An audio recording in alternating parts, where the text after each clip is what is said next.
namootaan dardachiifame hawwan madaalamne samaayidee butti lubbuun keenya maranaa ta'uunii nu yaadachume alangaan rakkinaas nu miidheera jabaannee nu kaana rakka bitobsinaa dhimni mindaa badaasa tolootaaf qophaa'e ejaan yoo margina kuuficha ulfinaa alangaan rakkinaas nu miidheera jabaannee nu kaana rakka bitobsinaa ardii haaraa dhambaa fannalloobsu keessa keenya maqaanoo bilisoomse yoo faarsinaa.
Barabaraan dhugaanii deeboo ba'oo uumamni marti nuti soosaatti waan ga'anii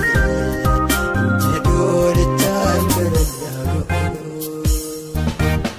enturiinee dafii koottoo enturiinee dafii koottoo enturiinee dafii koottoo yesu.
keessa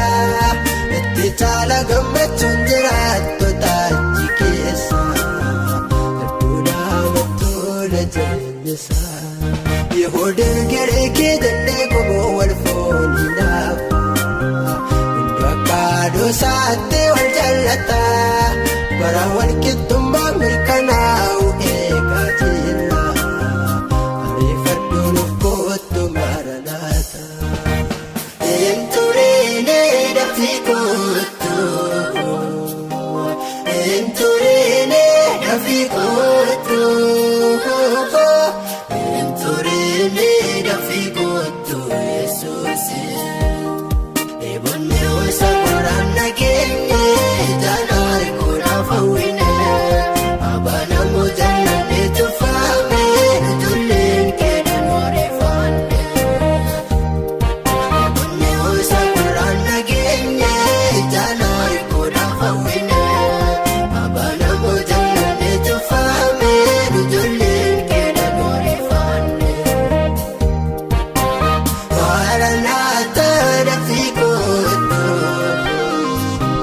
Maranaataa dafii kootu Maranaataa dafii kootu Yesuusi.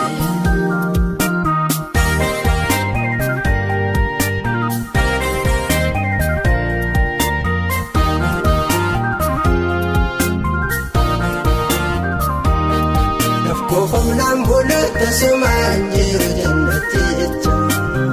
hundumtiin utuulee nuuf kennamu